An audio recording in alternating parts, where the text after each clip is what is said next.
What is up, guys? Welcome back to my channel. If you have ever purchased something like this, for example, you've probably unknowingly participated in Akiba culture. If you've ever wondered what a show would look like using your cute little figurines instead of animation, then Akiba Chan is a show for you. Story-wise, Akiba Chan is just like any other slice of life anime you may have watched before. It's about Akiba Chan and her 5 friends just going about living their life together. It doesn't get any deeper than that. So why are we talking about it today? What caught my eye about this show is the visuals. It's a mix of puppetry, stop motion, and 3D backgrounds. And I found this mixed media approach to be extremely fun to watch. It's just unfortunate that the show itself doesn't have much substance to talk about. So instead, I want to just go over some little trivia here and there about the show and maybe get you interested to check it out yourself. We'll start off with the very first question you might have. What is Akiba? Or really, what is Akiba K? Akiba K refers to a style that got pretty popular in the 80s and 90s in the area of Akibahara, Japan. This is the place that a lot of people say that otaku culture really was birthed. The origins was in Akiba culture. Think like figurines, think shoujo anime, think video games, all that kind of stuff. Now that isn't to say that otaku and Akiba are one and the same. They're not synonymous with one another. The difference between otaku and Akiba is this. Otaku kind of has more of a negative connotation in Japan. It refers to people who are obsessed with anime and video games and geek and nerd culture. They tend to have a connotation of people who collect a lot of merchandise, maybe stay in their rooms, have bookshelves full of anime and manga, that sort of thing. So before we jump into what each episode of Akiba Chan is like, I will introduce you to the main cast. Our main character is Akiba Chan, of course, and she has the personality type of being cheeky, clumsy, a little bit lazy, kind of think like Usagi from Sailor Moon, and she's always down for adventures. Miruku-chan, or we're gonna call her Milk-chan, because apparently that's what her name's supposed to be in English. Milk-chan is smart, practical, even keel, and I found out after watching that she's played by the same voice actress who is the voice contributor for Hatsune Miku. Next we have Riki-chan. She is the athletic, sporty, competitive one of the group. We also have Lillian-chan, who is motherly, nurturing, mature, and she likes to sew. And finally, we have Otome-chan, who is quiet, soft-spoken, and shy compared to her friends.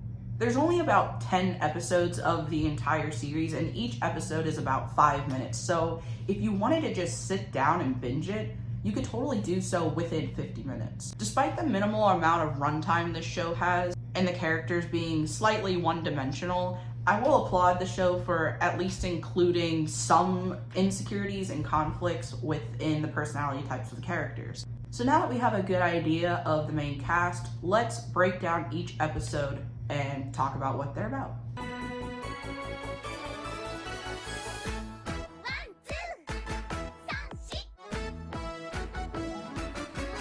Episode 1, Handmade Chocolate for Valentine's Day, starts out with Milk-chan paying Akiba Chan a visit to make chocolate for Valentine's Day.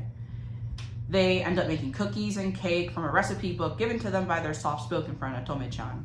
Shenanigans ensue, and when Otome Chan comes to check on their progress, she finds her friends have nearly burnt down the apartment. The end. Don't expect too much out of some of these episodes. Episode 2, The Invisible Human Milk-chan. While looking for a game to play with Akiba Chan, Milk-chan comes across a magic spellbook. To prove to her friend that the magic in the book is real, Milk-chan makes an invisibility potion, and the two decide to prank some of their friends.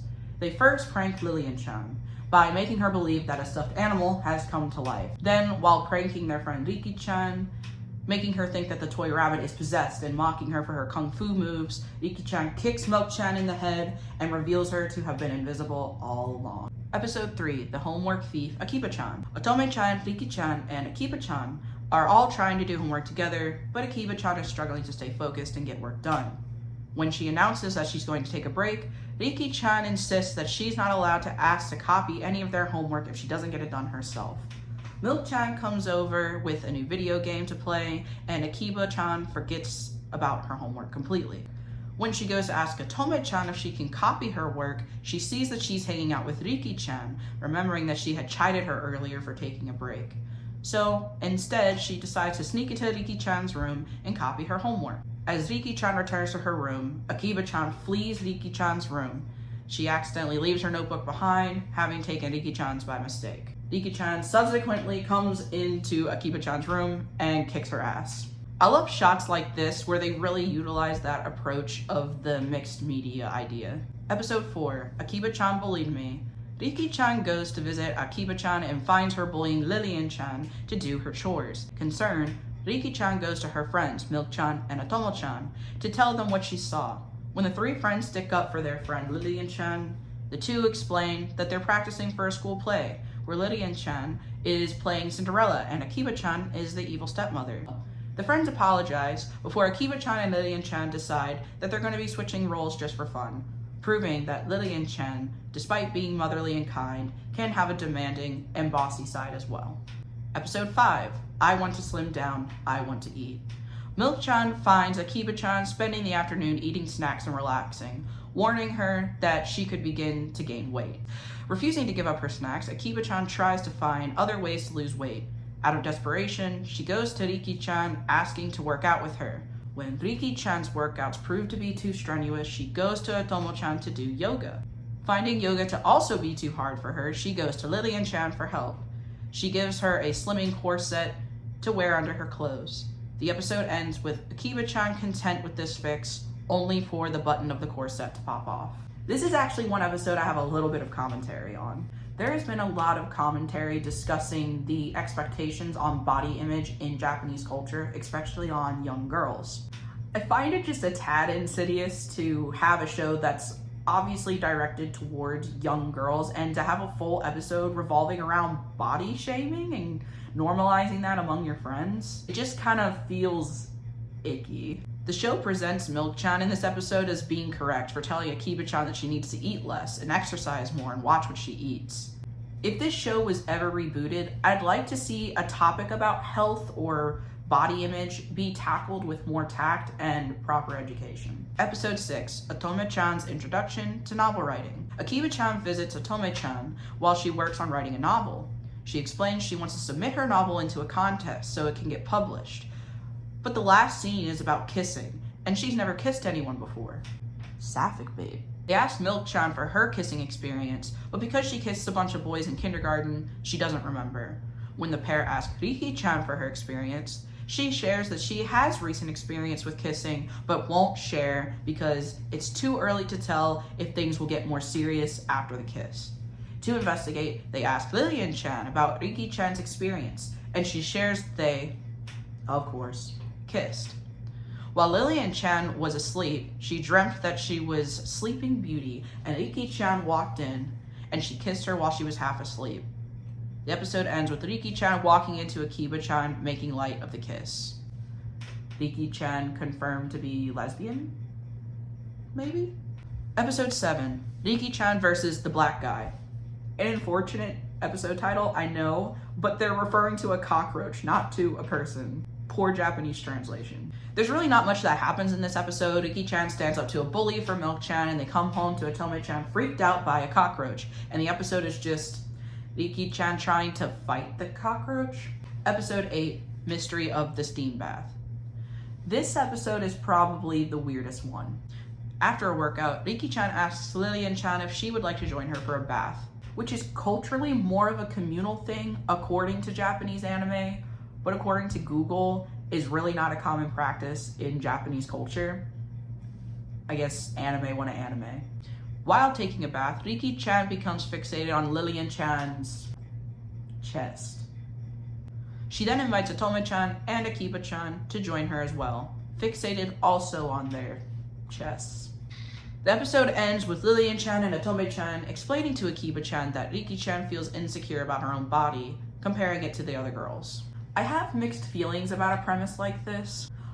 On the one hand, you have a show that's,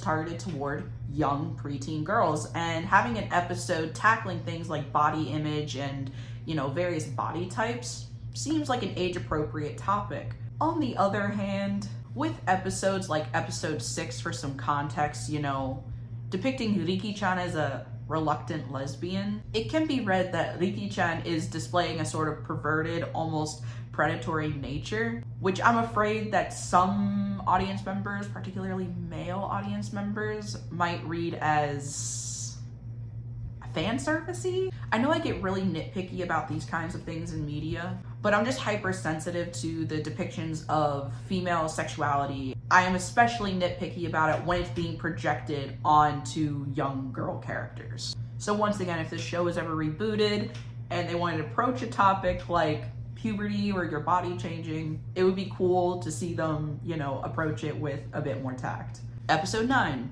let's fight the cold with everyone.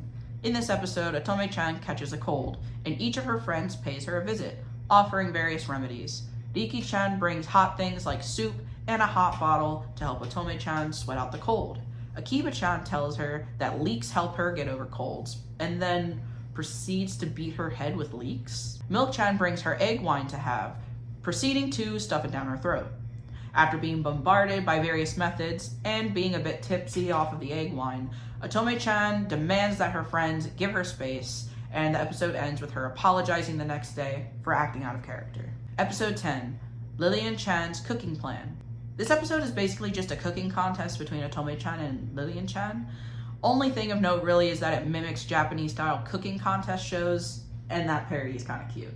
So why am I even talking about Akiba-chan? Like I said in the beginning, if this show had been produced with just regular old anime animation, in all likelihood I probably wouldn't be talking about it. What caught my eye about this show was the visuals. I wish that the writing had a bit more of substance to back up such a cool visual style, but sometimes all I need to enjoy a slice of life anime is interesting visuals. One of my favorite shows of all time is Rirakuman and Kaoru. If the style was just a regular old anime, the story and the writing probably wouldn't catch my attention. And honestly, the same is for a show like Pokemon Concierge. The writing doesn't stand on its own, at least to me personally. But the visuals and something about the stop motion animation pulls me in, and it just elevates it from a slice of life anime into something that I can return to time and time again. And honestly, I could see Akiba-chan becoming something like that for me. Something that I can just turn on in the background, turn my mind off, unwind. And I mean, hey, some of y'all might not even want all that much substance in a show like this. You may just want a show that's simple, it's chill, you know, that you can relax to. I just wish personally that the show had a bit more narratively for me to chew on. And there's still sprinkles of a little bit of problematic stuff that you'll find in a lot of, like, you know, 2000s era anime. But despite some of those little nitpicks here and there that I mentioned, it's really more or less wholesome, innocent, cute, fun. So, I don't know, what do you think? Does the show's visuals pull you in enough to be captured by the story? Would you check it out? And if you do, please let me know. And if you've already seen it, I'd love to hear your thoughts. And with all that being said, I will sign out and say, thank you for watching. Hi. Are you filming? Yeah. Oh, I'm sorry. What? Just to let you know I'm getting in the shower. Okay. I literally did not know you were filming. I'm so sorry. I told you. No, I forgot. What did you think I was doing in here? I do not know. I thought you were talking to somebody. I was like, maybe the autism said it's massage room time. I don't know. I love how you just accepted me for that. Yeah, of course. Okay. I'm actually almost done. I'm at the end of the script. Okay. And then I'll be ready to go whenever you're ready. I'm sure this is going to find its way into the video. I love you. Love you.